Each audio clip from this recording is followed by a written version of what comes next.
They need proper spiritual guidance, my mother-in-law Margaret declared, standing in my kitchen with that familiar look of righteous superiority. Someone needs to think about their souls while you're busy playing doctor. My name is Diana, and at 35, I was facing yet another battle with the woman who'd spent the last decade trying to control every aspect of my family's life. As an emergency room physician, I dealt with my fair share of crises, but nothing prepared me for the storm Margaret was about to unleash. What do you mean, proper guidance? I asked, though the sinking feeling in my stomach told me I already knew. Margaret had been watching my kids, Emma, 12, and Lucas, 9, while I worked night shifts at the hospital. My husband James was away on a 6-month military deployment, and I'd reluctantly accepted her help with childcare. I've enrolled them in youth ministry at True Path Church, she announced, sliding the registration forms across my counter. They start next week. All the forms are signed. I forged your signature, of course, but it's for their own good. I stared at the papers, my hands shaking with anger. True Path Church was known in our community for its extreme views and strict indoctrination of children. It was everything I deliberately kept my kids away from, wanting them to form their own beliefs and understanding of the world. You had no right, I said, my voice steady despite the rage building inside me. You can't just make decisions about my children's religious education without my consent. Margaret waved her hand dismissively. Someone had to step in. Those science books and multicultural programs you expose them to aren't providing proper moral foundation. Besides, Emma's already excited about their purity classes. Their what? I nearly choked on my coffee. It's a wonderful program teaching young girls about modesty and submission. Something you clearly never learned, she added with a pointed look at my hospital scrubs. Before I could respond, Emma and Lucas burst through the door, home from school. Margaret's face lit up with artificial warmth. They are my precious angels. Tell your mother about the wonderful church programs you'll be attending. Lucas looked confused, but Emma's face showed clear discomfort. Mom, she said quietly, Grandma says I have to throw away my astronomy books because they conflict with true faith. Something in me snapped. After years of enduring Margaret's subtle manipulations and criticism, this was the final straw.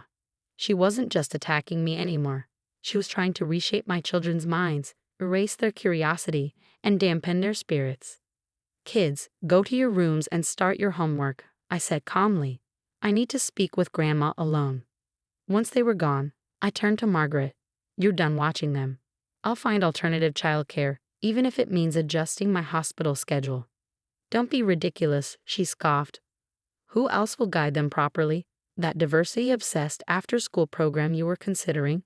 They need structure, tradition, proper values. I picked up the church registration forms and slowly, deliberately tore them to pieces.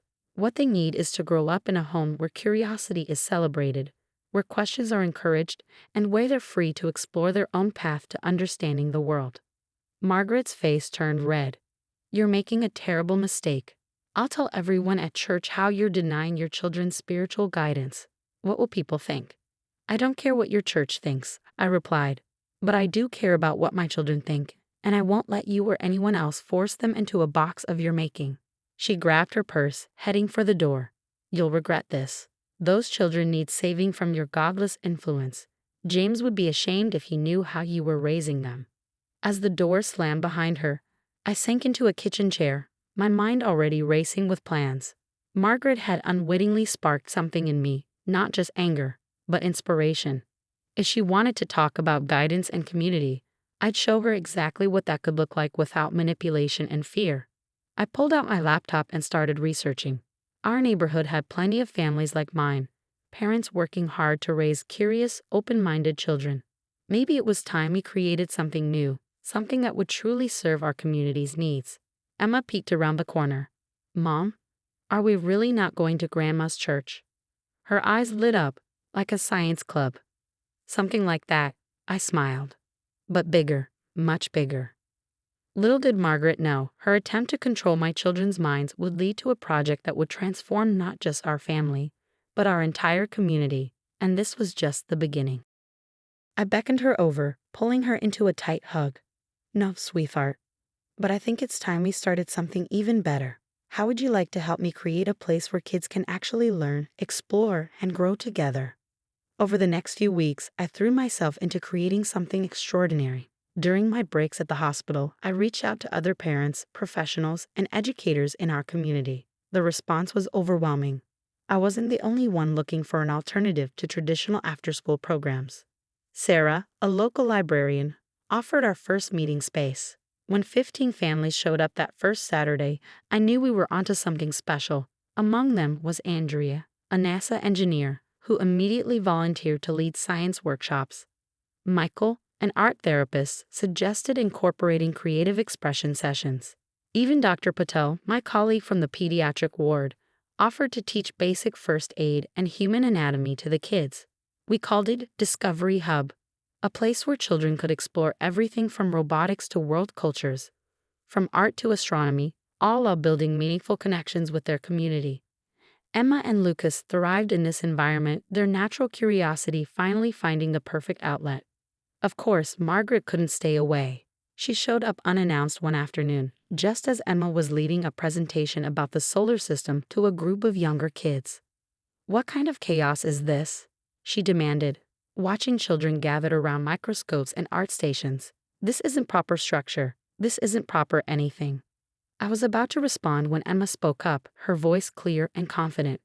"Actually, Grandma, I'm teaching them about Johannes Kepler's laws of planetary motion. Want to join us?" Margaret's face turned an interesting shade of red. "Teaching? You're 12. You should be learning about proper things, not filling children's heads with science." Lucas piped up from his coding station.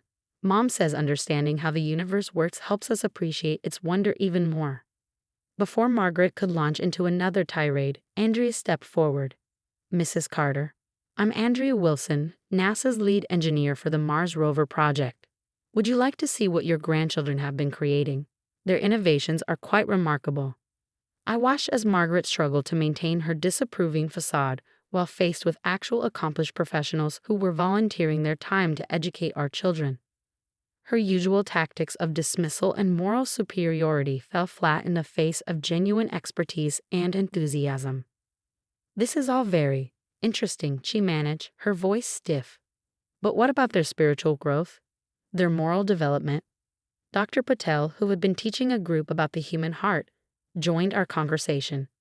"You know, Mrs. Carter, I find that children who understand how magnificent and complex our world is naturally develop a deep sense of wonder and respect for all life.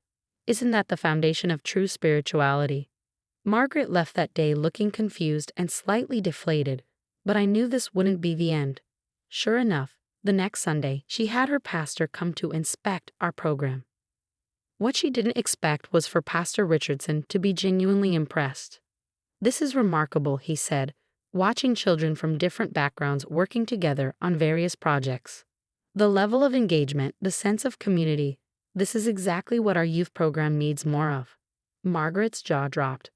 But they're teaching evolution, and about other religions. They're teaching children to think, to question, to explore." Pastor Richardson replied thoughtfully. "In my experience, faith is strengthened by understanding, not threatened by it." That evening, as we were cleaning up, Emma helped me organize the new microscopes donated by the local university. "Mom," she said, "remember when Grandma said we needed saving? I think maybe we're saving ourselves by learning how amazing everything really is." Out of the mouths of babes, as they say. The Discovery Hub continued to grow.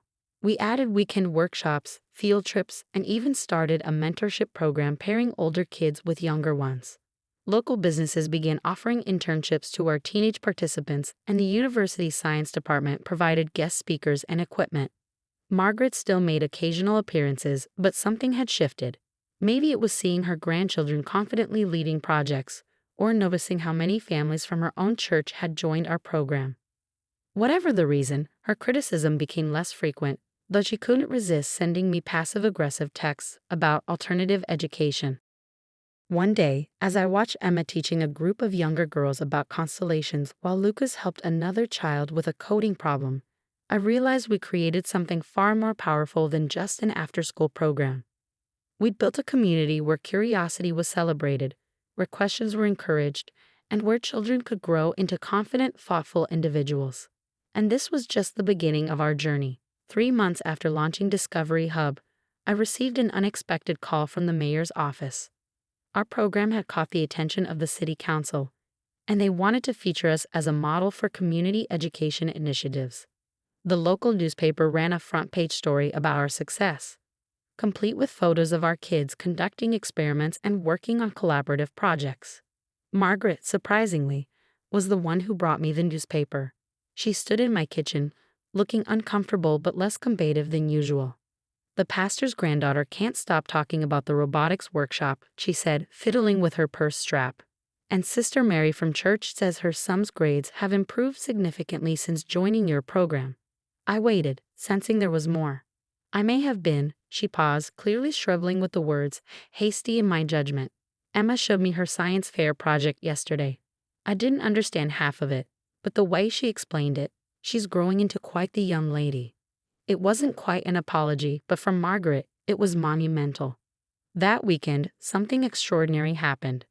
During our regular Saturday session, Margaret showed up wearing a Discovery Hub volunteer badge. She'd signed up to teach traditional crafts and storytelling, adding her own unique perspective to our diverse program. "Every child should know how to make proper pie crust," she announced, setting up her baking station. "And there's science in it too. Something about gluten formation and temperature control." The children loved it, especially when she combined her baking lessons with stories about historical figures who had changed the world. Even I had to admit, watching her teach while incorporating elements of both tradition and progress was remarkable. James returned from deployment shortly after, and his reaction to Discovery Hub brought tears to my eyes. He spent an entire Saturday moving from station to station, watching in awe as our children confidently led activities and explained complex concepts. "You've built something amazing here," he said, pulling me close. "This is exactly what community should look like." The real breakthrough came during our first annual Discovery Hub showcase. We transformed the community center into an interactive exhibition of everything our children had learned and created. Emma's astronomy presentation drew university professors. Lucas and his coding club demonstrated robots they'd built. Even Margaret's baking station, which cleverly incorporated lessons about chemical reactions, had a constant crowd. As families moved from exhibit to exhibit, I noticed Margaret standing alone, watching Emma explain lunar phases to a group of captivated adults. I joined her, bracing myself for criticism. "You know," she said softly, "I was so worried about them not having proper guidance. I thought I knew what that meant." She turned to me, her eyes misty.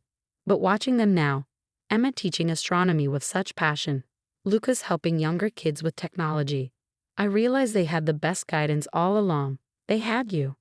I reached out and squeezed her hand, both of us watching our family thrive in this space we created together.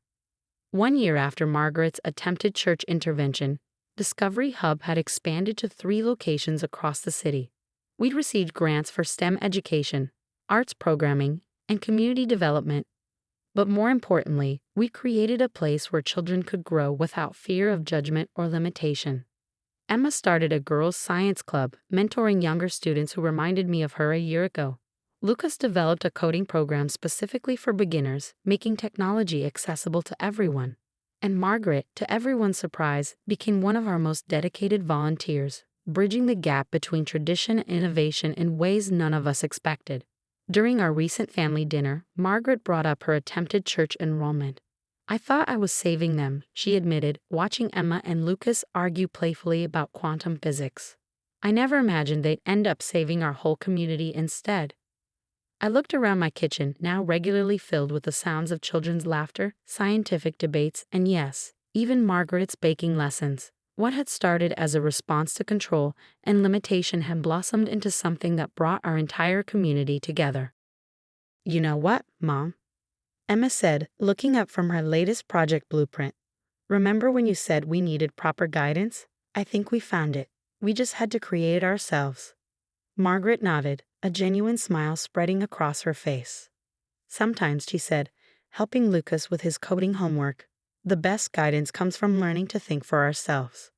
And there it was, the lesson we'd all learned through this journey. Sometimes the greatest acts of resistance aren't loud or confrontational. Sometimes they're built slowly, thoughtfully, with love and determination, creating spaces where everyone can grow, learn, and thrive together. Discovery Hub continued to evolve, but its core remained the same. A place where curiosity was celebrated, questions were encouraged, and every child had the chance to discover their own path to understanding the world. And perhaps most remarkably, it had helped bridge the gap between generations, proving that growth and learning never really end. They just take different forms.